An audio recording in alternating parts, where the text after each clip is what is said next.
आओ खुद को जाने। हमारा शरीर, हमारी बॉडी सेल्स से बनी हुई है, कोशिकाएं।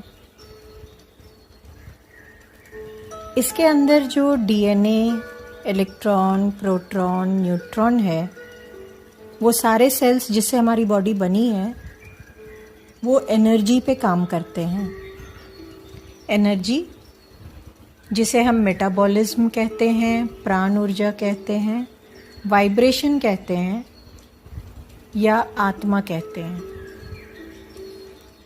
ये एनर्जी हीट है, गर्मी है। ये हीट जब तक हमारे बॉडी में है तब तक हमारा शरीर चलता है। जब ये हीट ख़त्म हो जाता है तो शरीर का अंत हो जाता है।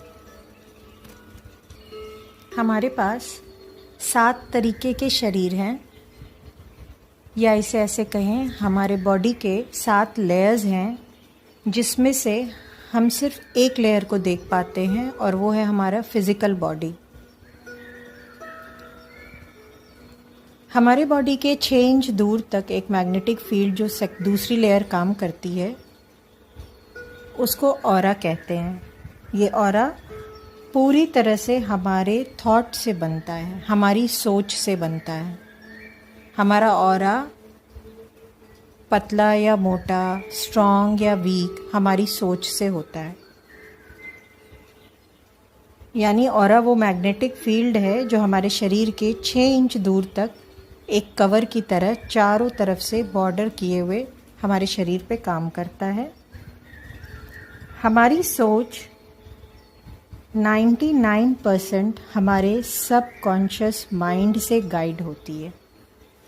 हमारे माइंड के 3 लेयर्स हैं, अनकॉन्शियस माइंड, सबकॉन्शियस माइंड और कॉन्शियस माइंड।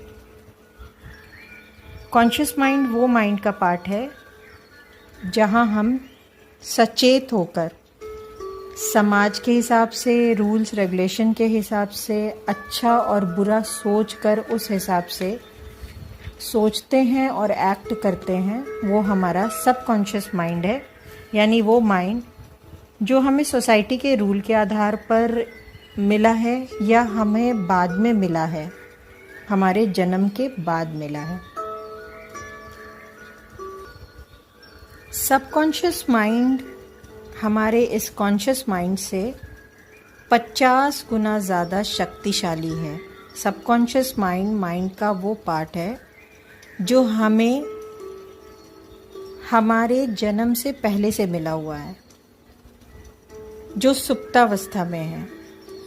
सबकॉन्शियस माइंड किसी लॉजिक को नहीं समझता है। कॉन्शियस माइंड लॉजिक माइंड होता है, जहाँ सही गलत, नुकसान फ़ायदा इन चीज़ों को सोचा जाता है।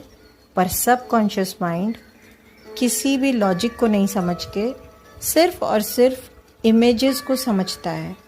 जो चीज़ें हम देखते हैं, जो इमेज हम देखते हैं, सबकॉन्शियस माइंड सिर्फ उनको पढ़ सकता है, उनको समझ सकता है। हमारे थॉट यानी हमारी सोच, हमारी एनर्जी और हमारी बॉडी तीनों एक साथ एक ट्रायंगल की तरह काम करते हैं। फॉर एग्ज़ाम्पल, अगर हमारी थॉट अच्छी है, अगर आप आंख बंद करके सिर्फ ये सोचें कि आप एक नदी में नहा रहे हैं तो आपको पानी की एनर्जी फील होगी या एक ठंडक की एनर्जी फील होगी। कभी भी आग में जलने की एनर्जी नहीं फील होगी। यही एनर्जी आपके बॉडी को अफेक्ट करती है, यानी कि आपके ऑरा को। जो भी चीज़ें हमारे साथ फिज़िकल बॉडी पे होती है वो पहले हमारे साथ हमारे ऑरा लेवल पे होती हैं। ऑरा लेवल पे अफेक्ट होने के बाद वो चीज़ें हमारे फिज़िकल बॉडी पे आती हैं।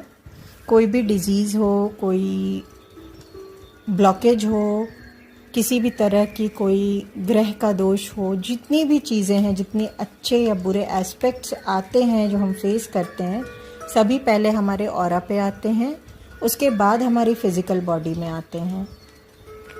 एनर्जी लेवल पे ये चीज़ें पहले बन जाती हैं और ये एनर्जी लेवल की चीज़ें बिल्कुल हमारे थॉट से ही गाइड होती हैं। एनर्जी या वाइब्रेशन सिर्फ लिविंग थिंग्स के अंदर नहीं है, हर लिविंग और नॉन लिविंग थिंग की अपनी अपनी अपने लेवल के हिसाब से एक वाइब्रेशन है। तभी ऐसा होता है कि आपको डस्टबिन देखकर अच्छा नहीं लगेगा, लेकिन वहीं पे अगर फ्लावर पॉट रख दिया जाए तो आपको देखने में अच्छा लगता है। हैं दोनों निर्जीव चीज़ें। किसी इंसान से मिलकर या सिर्फ उससे फ़ोन पे बातें करके या उसके बारे में सोच कर ही कभी कभी हमें बहुत अच्छा फील होता है। वहीं पे कोई इंसान ऐसा भी होता है जो बहुत ही स्वीटली बात कर रहा है, लेकिन हमें उससे मिलने का मन नहीं करता, या उससे मिलने के बाद या बातें करने के बाद हम लो फील करते हैं। ये सिर्फ और सिर्फ उस इंसान की ऑरा की वजह से होता है।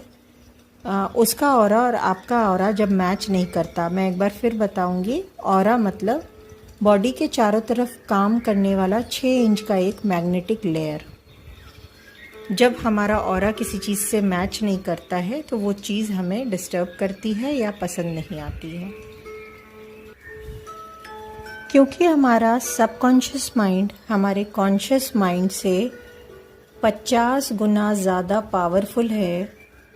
हम अगर कुछ चीज़ अचीव करना चाहते हैं या अपने किसी भी फैक्टर में चेंज करना चाहते हैं तो उस चीज़ को हमें अपने सबकॉन्शियस माइंड तक लाना होता है। हर वो चीज़ जो हमारे सबकॉन्शियस माइंड तक है वो हमें अफेक्ट करती है, पॉजिटिवली या नेगेटिवली।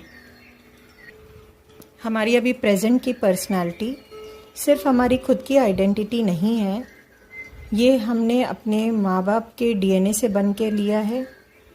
हमारे पेरेंट्स का डीएनए धरती पे वो पहले इंसान नहीं थे, इसलिए अपने पेरेंट्स के डीएनए से बना है। उनके पेरेंट्स का डीएनए अपने पेरेंट्स के डीएनए से बना है। तो इस तरह पीढ़ी दर पीढ़ी ये डीएनए कैरी फॉरवर्ड होता रहता है, जिसको हम पितृ नाम देते हैं। ये डीएनए हमारे बॉडी में सेल्स के अंदर होते हैं। 63 ट्रिलियन सेल्स जो हमारे बॉडी में हैं, उनमें जो डीएनएज हैं उनके अंदर हमारे जब से इस धरती का मानव जाति का उद्गम हुआ है, हमारी पीढ़ी की शुरुआत जिन 2 लोगों से मिलकर हुई होगी, वहाँ से अभी तक के सारे डीएनए हमारे सेल्स में हमारी बॉडी के अंदर हैं। सारे पितृ हमारी बॉडी के अंदर ही होते हैं। इसलिए कहीं ना कहीं हम एक फैमिली के लोग एक तरह के फैमिली रिचुअल्स को फॉलो करते हैं, एक तरह के कस्टम्स, एक तरह के बिलीव्स को ज़्यादा या कम में अपने सिचुएशन के अकॉर्डिंग फॉलो करते हैं। वो लोग जिनके पूर्वज गांव में रहे हुए हैं, वो इस टाइम अगर विदेशों में भी हैं, कहीं ना कहीं 2%, 4%, 10% वो अपनी संस्कृति को फॉलो करते हैं। अगर फिज़िकली नहीं करते तो उनका बिलीफ सिस्टम इस चीज़ को फॉलो करता है। हम जो भी अचीव करते हैं, हमारे बच्चे कितने इंटेलिजेंट होंगे और हमारी कितनी नॉलेज रहेगी, हमारा मनी अर्निंग का कैपेसिटी, हर चीज़ इस फैक्टर से बहुत ज़्यादा अफेक्ट होता है। जब हम इस 63 ट्रिलियन सेल्स के अंदर मौजूद इन पितरियों से नेगेटिव एस्पेक्ट को ग्रैब करते हैं तो उसे पितृ दोष का नाम दे दिया जाता है, जिसका मतलब होता है कि कोई ऐसा ब्लॉकेज जो पीढ़ी टू पीढ़ी कैरी फॉरवर्ड हो रहा है हमारे पितरियों से लेकर हम तक, कोई ऐसी पर्टिकुलर जिसको हम हेरिडिटरी से रिलेटेड बीमारियां कहते हैं, जिसको हम पितृ दोष कहते हैं, ये सारे एस्पेक्ट्स इसी फैक्ट से रिलेटेड हैं।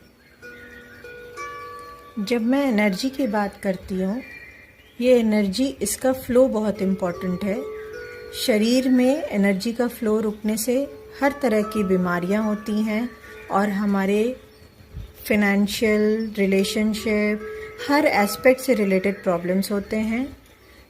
नॉन लिविंग थिंग में जब एनर्जी की बात की जाती है तो भी घर के अंदर एनर्जी का फ्लो बहुत इम्पॉर्टेंट होता है। अगर एनर्जी का फ्लो रुकता है तो वो हमारे शरीर में रुका तो बीमारियां, हमारे घर में रुका तो नेगेटिव एनर्जीज़ को स्टोर करके रख लेगा, हमारे घर के वास्तु, हमारे घर के प्रॉस्पेरिटी को हिंडर करेगा।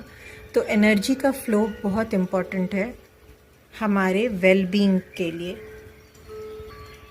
इन सब बातों से आपको क्लियर होगा कि हमें इस जीवन में जो भी परेशानियां हैं वो हमारे एनर्जी के फ्लो रुकने से हैं। ये एनर्जी हमारे थॉट से ही बन रही है इसलिए, और ये थॉट हमारे सबकॉन्शियस माइंड से जनरेट हो रहा है, बहुत ज़्यादा वहीं से गाइड हो रहा है। अगर हमें लाइफ में सब कुछ अचीव करना है तो हमें सबसे पहले अपने थॉट पे, अपने सबकॉन्शियस माइंड पर, अपनी चारों तरफ फैली एनर्जी पे, अपने बॉडी के अंदर और बाहर फैली हुई एनर्जी पे, अपने एनवायरनमेंट की एनर्जी पे ध्यान देना होगा और उसको सोचना होगा। जब भी मैं यहाँ एनर्जी वर्ड यूज़ कर रही हूँ, ये एनर्जी हर चीज़ से रिलेट करके अपना रूप चेंज कर देती है। ये एनर्जी जब कैश से, कॉइन से, नोट से रिलेट करती है खुद को तो वो फिनेंशियल एस्पेक्ट हो जाता है। जब फिज़िकल बॉडी से रिलेट करती है तो वो बीमारी का एस्पेक्ट हो जाता है। जब वो हमारे इमोशन से रिलेट करती है तो वो हमारा इमोशनल एस्पेक्ट, हमारी सोच, हमारी फीलिंग्स में कन्वर्ट हो जाता है। जब ये एनर्जी नॉन लिविंग थिंग्स और लिविंग थिंग्स के कॉम्बिनेशन में हमारे घर से रिलेट करेगी तो वो वास्तु का एस्पेक्ट होगा। जब ये नंबर्स से रिलेट करेगी ये न्यूमरोलॉजी का एस्पेक्ट होगा। जब ये अल्फ़ाबेट्स से इंग्लिश के रिलेट करेगी वो स्विच वर्ड होगा। और जब हिंदी और संस्कृत के वर्ड्स से, अक्षरों से रिलेट करेगी तो वो मंत्रा का एस्पेक्ट होगा। ओवरऑल हमारे लाइफ के हर एस्पेक्ट में एनर्जी ही काम करती है। ये एनर्जी जब प्लैनेट्स, ग्रह और नक्षत्र से रिलेट करके हम पढ़ते हैं तो उसको हम ज्योतिष यानी एस्ट्रोलॉजी का नाम देते हैं। इस एनर्जी से हम चीज़ों को हील करना यानी ठीक करने की जब एस्पेक्ट की बात करते हैं तो हम रेकी हीलिंग या किसी भी तरीके के हीलिंग की बात कर रहे हैं। इस एनर्जी को हम कलर के फॉर्म में जब यूज़ करते हैं, या यूँ कहें सूर्य जो अल्टीमेट सोर्स है एनर्जी का, उसके सातों कलर्स को लेकर के जब हम अपने लिए यूज़ करते हैं तो उस एनर्जी को यूज़ करने के टेक्निक को कलर थेरेपी कहते हैं। ये एनर्जी जब हवा के प्रेशर या किसी भी चीज़ के प्रेशर यानी कि दबाव के रूप में यूज़ करके हम अपनी प्रॉब्लम्स ठीक करते हैं, उसको एक्यूप्रेशर कहते हैं। तो A to Z her cheese, her aspect energy पे काम कर रहा है। एनर्जी का अल्टीमेट सोर्स सन है। एनर्जी हमारे को सिर्फ सन से नहीं बल्कि हमारे हर एस्पेक्ट से हमें मिलती है, बट हमारी सोच इसमें सबसे बड़ा काम करती है। जो खाना हम खाते हैं उसके अंदर भी एनर्जी है, तभी वो जीवित है, तभी वो पेड़ से बनकर आया है, उसका भी कहीं जन्म हुआ है। एक फल अगर हम खा रहे हैं उसका भी कहीं जन्म हुआ है, उसके अंदर एनर्जी है। अनलेस अनटिल वो जब तक सड़ नहीं जाता है उसके अंदर फ्रेश एनर्जी है, सड़ने के बाद भी उसके अंदर एनर्जी है। और हम उसको किस रूप में लेते हैं, अगर हम एक अंगूर को फ्रेश रूप में लेके प्रसाद में चढ़ाते हैं तो वो प्रसाद की एनर्जी में कन्वर्ट कर रहे हैं। उसको सड़ा करके अगर हम लिकर में ले जाते हैं उसकी एनर्जी तो हम उसे नशे के लिए यूज़ कर रहे हैं। तो हर चीज़ के अंदर एनर्जी है, चाहे वो लिविंग थिंग हो, नॉन लिविंग थिंग हो। हम उसे कैसे यूज़ करते हैं उस पर डिपेंड करता है कि वो एनर्जी कैसी हो गई है। हमारे अंदर भी एनर्जी है, ये हमारे ऊपर है कि हम उस एनर्जी को किस तरीके से इस्तेमाल में लेके आ रहे हैं। हमारा मेन एम ही यही है इतनी बातों को समझने का कि अब चाहे वो हमारे लाइफ का कोई भी एस्पेक्ट हो, उसकी एनर्जी को हमें अब अपने लिए चैनलाइज करके अपने बेनिफिट के लिए यूज़ करना है। जब तक शरीर में एनर्जी है, हीट है, और जब तक हीट है यानी एनर्जी है यानी प्राण है, तभी तक हमारा ये फिज़िकल शरीर है। मुझे उम्मीद है आपको ये बातें समझ में आई होंगी, क्योंकि ये बेस है जिस पर हम आगे काम करेंगे। मुझे सुनने के लिए आपका बहुत धन्यवाद।